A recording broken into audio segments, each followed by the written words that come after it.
Selamat datang di channel Jernih Hijau dalam konten Dunia Horor.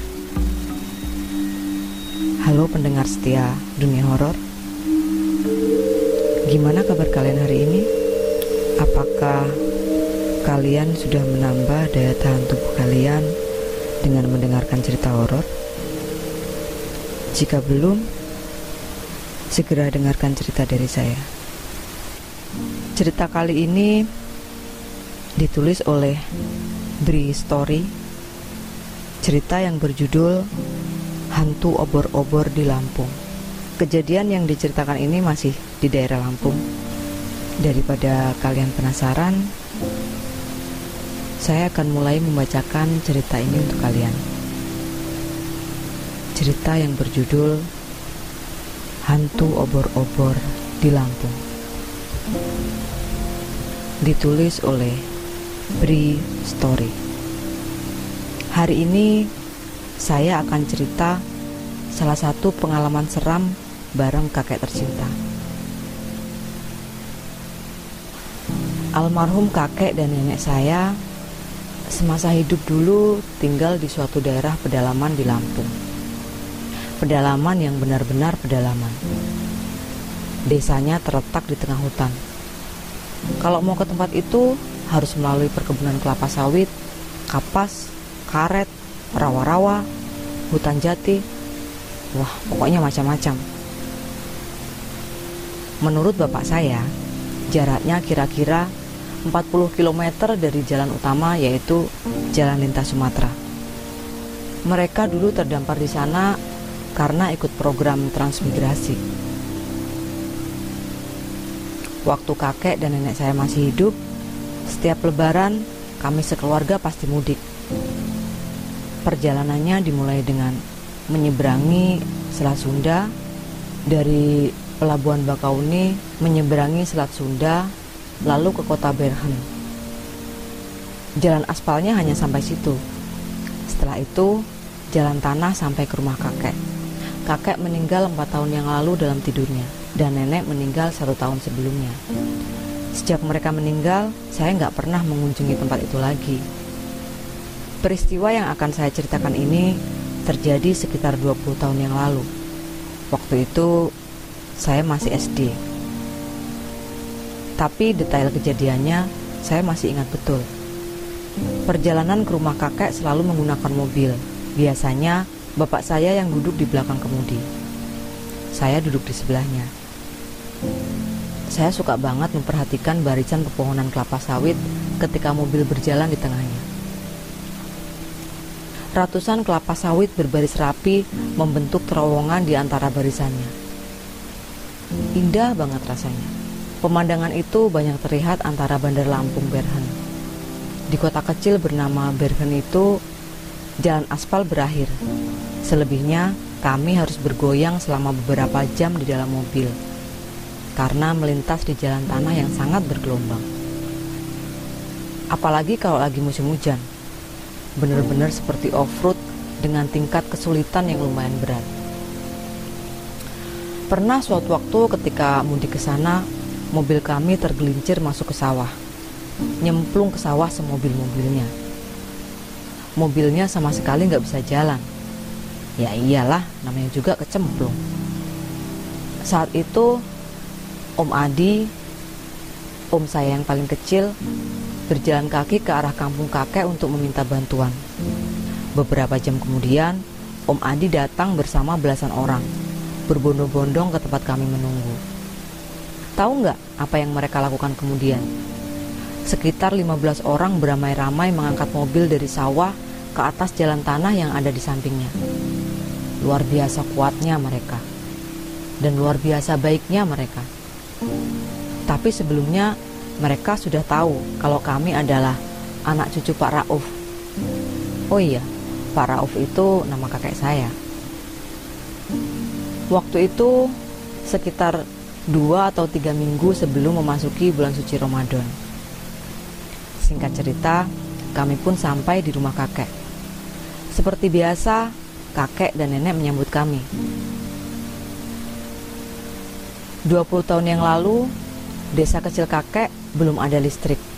Penerangan menggunakan lampu petromak dan lampu teplok. Untuk generasi milenial, silahkan googling kalau nggak tahu apa itu petromak atau lampu teplok. Mata pencaharian penduduk desa itu adalah bertani dan berladang, termasuk kakek. Tapi beliau nggak hanya berladang. Kakek memiliki mesin giling padi bertenaga diesel di samping rumah, yang dapat disewa petani lain untuk menggiling padi. Jarak dari rumah ke rumah lainnya cukup jauh, rata-rata sekitar 100 meter, dihubungkan dengan jalan tanah yang lumayan rata. Masing-masing rumah memiliki halaman yang luas. Ada yang beralaskan rumput dengan pohon buah-buahan di atasnya. Rumah-rumahnya berbahan dasar kayu. Kebayangkan suasana desanya? Kalau saya sih sangat menikmati suasananya. Nggak ada polusi, karena penduduknya bepergian menggunakan sepeda atau berjalan kaki. Jarang ada motor yang melintas, apalagi mobil. Dalam mengangkut hasil pertanian pun menggunakan gerobak yang ditarik oleh sapi dengan kalung lonceng keliningan di lehernya. Saya mau menceritakan sedikit tentang sapi penarik gerobak ini. Ada yang unik dengan sapi-sapi ini. Jadi hasil pertanian di kampung itu biasanya dibawa ke koperasi atau pengepul untuk dikumpulkan di sana. Setelah itu baru dibawa ke kota untuk dijual. Nah, dari gudang petani, hasil pertanian ini dibawa menggunakan gerobak beroda kayu yang ditarik oleh sapi. Satu gerobak ditarik oleh 1 atau 2 sapi. Karena jarak tempuh yang jauh, biasanya sapi-sapi ini jalan pada malam hari dan tiba di tempat tujuan saat menjelang pagi. Yang unik adalah sapi-sapi ini sudah hafal rute jalan yang harus ditempuh tanpa diarahkan oleh kusir gerobak. Mereka berjalan sendiri mengikuti rute perjalanan. Sang kusir bisa tidur di atas gerobak semalaman. Ketika sang kusir bangun, gerobak sudah di tempat tujuan. Keren kan? Kadang di tengah malam, di depan rumah kakek, lewat gerobak sapi-sapi itu. Awalnya saya bingung. Kok sapi-sapi ini berjalan sendiri tanpa terlihat kusirnya? Hanya tumpukan hasil pertanian yang terlihat di dalam gerobak. Ternyata kusirnya bubuk ganteng di antara hasil tani dalam gerobak. Malam Jumat itu adalah malam kedua saya di rumah kakek. Saat itu saya dan om-om saya tengah ngobrol di beranda rumah. Suasana malam hari di desa itu sangat sepi. Sekeliling rumah hanya hutan dan rawa-rawa. Sesekali suara binatang malam terdengar di antara hembusan angin. Di depan rumah kakek adalah jalan desa yang cukup besar. Jalan utama kampung itulah kira-kira. Di seberang jalan adalah hutan yang rindang. Agak seram kalau dilihat malam hari. Obrolan kami berhenti sebentar ketika kakek muncul dari dalam rumah. "Bri, antar kakek ke rumah kakek Hamid yuk," ucap kakek. Kakek Hamid adalah adik kandung kakek. Saya biasa panggil dia kakek kedua. Beliau orangnya lebih aktif. Sering ngajak saya mancing ke tempat yang jauh dan mengajak saya ke tempat-tempat yang seru. Kakek kedua juga sudah almarhum sekarang. Saya mengangguk menjawab ajakan kakek, karena saya juga belum sempat mampir ke rumah kakek kedua. Jam 9 malam, kami pun pergi. Dengan membawa obor, kami berdua menyusuri gelapnya malam di jalan desa terpencil itu. Dengan berjalan kaki, memakan waktu hampir 1 jam untuk sampai tujuan. Kanan kiri jalan yang dilewati hanyalah hutan dan perkebunan. Hanya sesekali kami melewati rumah penduduk. Kalau masih terlihat ada orang di depan rumah, kakek akan menegur mereka. Kakek kenal dengan semua penghuni rumah-rumah di desa itu. Sepanjang jalan, kami berbincang seru. Kakek memang hobi bercerita.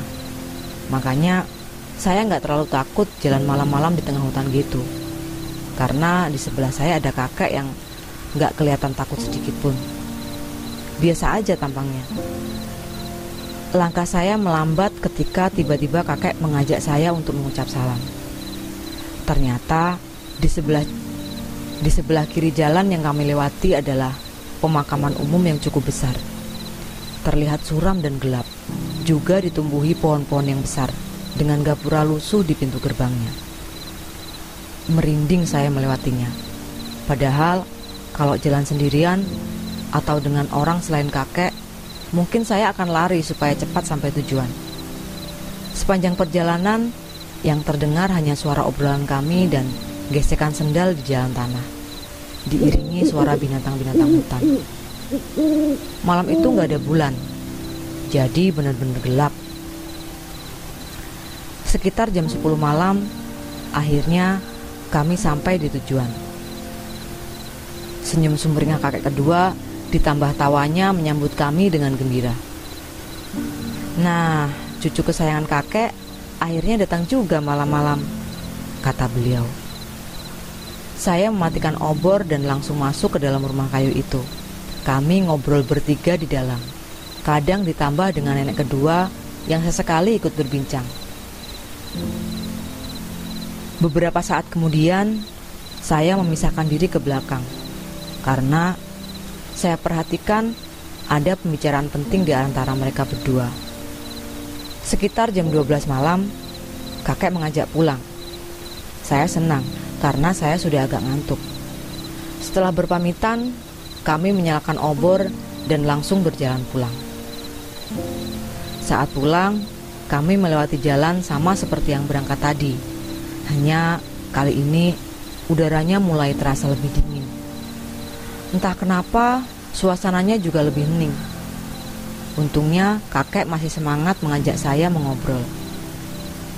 Saat berangkat tadi, suara binatang-binatang hutan masih ramai, tapi perjalanan pulang malah lebih sepi. Merasakan hal yang gak enak, saya menggandeng tangan kakek untuk menenangkan diri. Kakek melihat gelagat saya dan tersenyum. Gak usah takut, Bri. Ada kakek. Tenang aja. Saya jadi sedikit lebih tenang. Di tengah-tengah perjalanan, dari kejauhan terdengar lolongan anjing hutan, melolong panjang. Semakin erat tangan saya menggenggam tangan kakek, dan semakin merapatkan diri ke badan kakek. Saya takut. Lolongan anjing gak hanya sekali, tapi beberapa kali memecah kesunyian malam itu. Bukan rahasia lagi, saya yang waktu itu masih kecil pun tahu kalau ada lolongan panjang anjing, biasanya ada aktivitas makhluk-makhluk tak kasat mata di sekitarnya. Tapi kemudian tiba-tiba lolongan anjing berhenti. Berhenti total. Suasana pun menjadi hening dan sepi. Dead silent. Hanya suara langkah kami yang terdengar. Sunyi. Langkah kaki kakek melambat. Saya nggak tahu kenapa. Tiba-tiba terdengar suara keliningan dari arah belakang. Ternyata suara itu berasal dari lonceng kecil yang ada di leher sapi penarik gerobak yang saya ceritakan di awal tadi. Dari kejauhan, gerobak sapi itu berjalan pelan ke arah kami. Saya dan kakek menatap heran ke arah gerobak itu. Lama-kelamaan, gerobak sapi itu semakin mendekat. Dan akhirnya lewat juga di samping kami berdiri. Kakek menghentikan gerobak sapi itu dengan memegang leher sapinya. Saya melihat ke arah gerobak yang harusnya berisi kusir dan hasil pertanian. Tapi ternyata isinya kosong. Kek, kita naik gerobak ini aja yuk, biar cepat sampai rumah, ajak saya ke kakek. Jangan, gerobak ini sudah ada yang mau menaiki, nanti di depan sana, kata kakek seraya menepuk punggung sapi agar lantas meneruskan perjalanannya. Saya nggak ngerti apa maksud omongan kakek tadi. Saya bingung, siapa yang mau naik gerobak sapi malam-malam gini selain kami? Sepanjang mata memandang ke depan, saya nggak melihat siapa-siapa. Hanya ada kami berdua di tengah sunyinya malam itu. Tapi saya akan dapat jawabannya beberapa menit ke depan. Kami berjalan mengikuti gerobak itu sekitar 30 meter di belakangnya. Perasaan saya makin gak enak. Kakek gak ngeluarin sepatah kata pun. Tangannya menggenggam erat tangan saya yang udah kelihatan takut. Gak lama kemudian, tiba-tiba gerobak sapi itu berhenti. Kami pun ikut menghentikan langkah. Kakek menarik tangan saya, seraya memberi isyarat agar mengikutinya untuk pindah ke tepi jalan. Saya bingung, kenapa kakek tiba-tiba pindah posisi ke pinggir jalan. Kita berhenti dulu di sini ya, ada yang mau lewat. Kamu jangan takut, tenang aja, ucap kakek sambil tersenyum. Tapi tetap aja saya bingung. Emang ada apa? Siapa yang mau lewat? Kenapa kakek juga kelihatan agak tegang sikapnya? Saya baru sadar. Ternyata gerobak sapi itu berhenti tepat di depan pemakaman umum yang tadi kami lewati juga saat berangkat. Dalam perjalanan pulang, pemakaman itu letaknya jadi di sebelah kanan jalan. Suasana semakin hening. Sesekali, lolongan anjing hutan terdengar lagi dari kejauhan. Kami masih berdiri di pinggir jalan, ketika tiba-tiba ada sesuatu yang menarik perhatian kami. Sesuatu yang muncul di area pemakaman itu. Dari kejauhan, kami melihat ada cahaya yang muncul dari salah satu gundukan kuburan. Cahaya itu ternyata api yang menyala pada ujung obor. Obor itu terlihat keluar dari dalam kubur. Dan ternyata belakangan kami lihat obor itu nggak muncul dengan sendirinya. Ada yang memegang. Dari kejauhan terlihat bayangan hitam berbentuk manusia yang muncul dari dalam kubur sambil memegang obor. Bayangan hitam pekat yang terlihat memakai jubah panjang. Saya gemetar ketakutan. Pelan-pelan menggeser badan, pindah ke posisi di belakang kakek, sambil mengintip dari pinggangnya. Bayangan hitam yang membawa obor itu kemudian berjalan pelan menuju ke arah luar pemakaman. Berjalan menuju gerbang. Gak lama dari itu, dari gundukan kuburan yang lain, muncul obor yang lain. Sama seperti yang pertama. Ada bayangan hitam juga yang keluar membawa obor dari dalam kubur. Berikutnya, muncul lagi dari kuburan yang lainnya. Dan muncul lagi. Saya hitung ada 5 bayangan hitam yang keluar dari dalam kubur dengan memegang obor. Dan semuanya berjalan menuju gerbang pemakaman. Saya semakin panik ketakutan melihatnya. Ingin menangis rasanya. Tangan saya menggenggam tangan kakek kuat sekali. Jangan takut, Bri. Tenang aja. Itu makhluk Allah juga. Gak akan berbuat jahat kok. Ujar kakek menenangkan. Allah Maha Besar. Allahu Akbar, kata kakek. Tapi tetap aja saya ketakutan.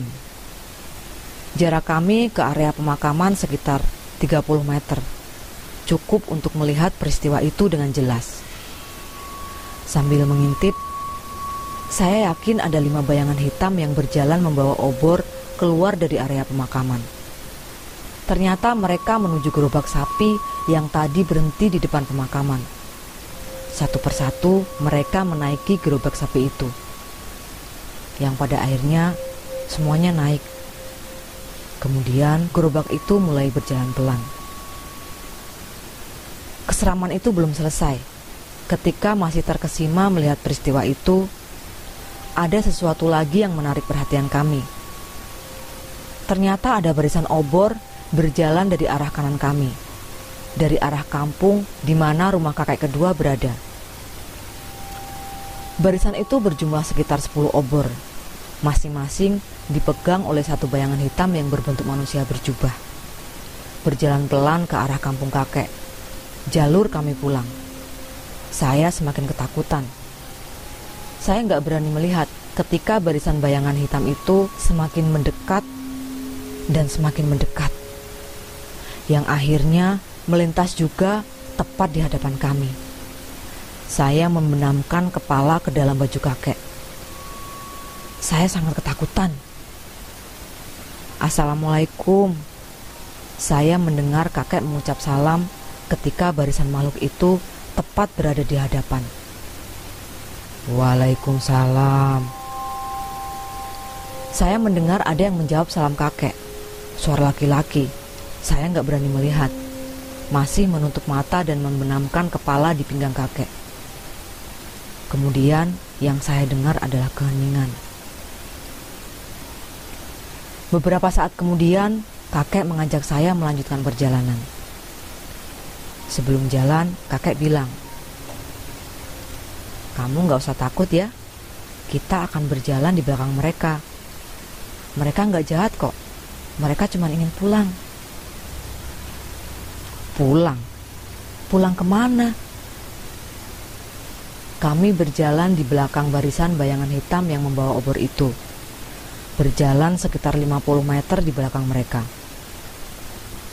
Paling depan barisan adalah gerobak sapi yang membawa beberapa bayangan hitam dengan obor di atasnya.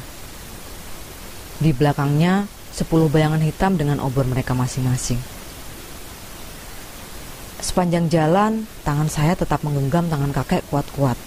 Di perjalanan itu, saya perhatikan setiap melewati satu rumah penduduk, ada satu bayangan yang berbelok dan masuk ke dalam rumah yang dilewati. Ketika ada rumah lagi, satu bayangan berbelok dan masuk ke rumah itu. Begitu seterusnya.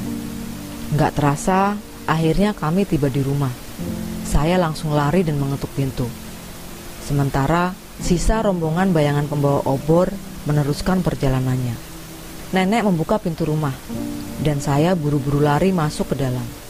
Kakek mengajak saya untuk langsung mengambil air wudhu dan sholat malam bersamanya. Malam itu saya tidur di kamar kakek. Esok harinya kakek menjelaskan saya tentang peristiwa yang baru semalam kami alami. Jadi, di kampung itu ada cerita turun-temurun yang katanya di bulan Ruah, bulan sebelum bulan puasa, ada waktunya arwah-arwah orang yang sudah meninggal untuk pulang ke rumah masing-masing. Dan pada malam itu, saya dan kakek melihat peristiwanya yang benar-benar terjadi. Wallahu alam. Kakek lupa kalau bulan ini ternyata sudah masuk bulan Ruah.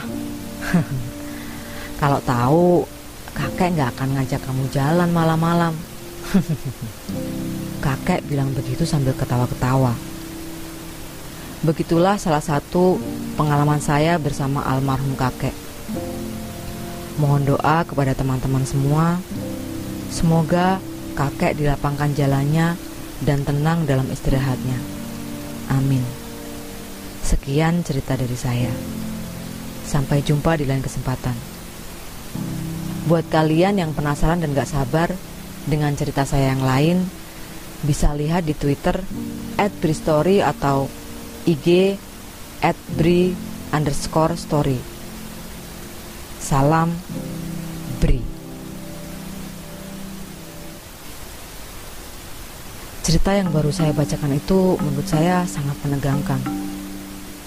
Yang saya suka dari cerita ini adalah si penulis, yaitu Bristory, menceritakan dengan detail apa yang dia alami, daerah-daerah yang dia lewati, sampai suara-suara yang dia dengar, sehingga kita bisa benar-benar merasakan dan seperti ikut larut dalam cerita yang dia ceritakan. Saya baru pertama kali ini mendengar tentang hantu obor-obor, dan ini membuat saya cukup kaget. Setelah saya googling, ternyata kejadian-kejadian seperti ini memang benar-benar dipercaya turun-temurun oleh masyarakat sini, dan banyak sekali saksi yang menceritakan kejadian-kejadian seperti ini. Jika di antara kalian yang tahu tentang cerita ini, silahkan komen di bawah. Oke, Cukup sekian cerita kali ini. Terima kasih sudah mendengarkan sampai selesai. Dan tidak bosan-bosannya saya mengingatkan kepada kalian untuk jangan lupa subscribe bagi yang belum subscribe, menyalakan lonceng notifikasi, atau tinggalkan komen di bawah. Terima kasih.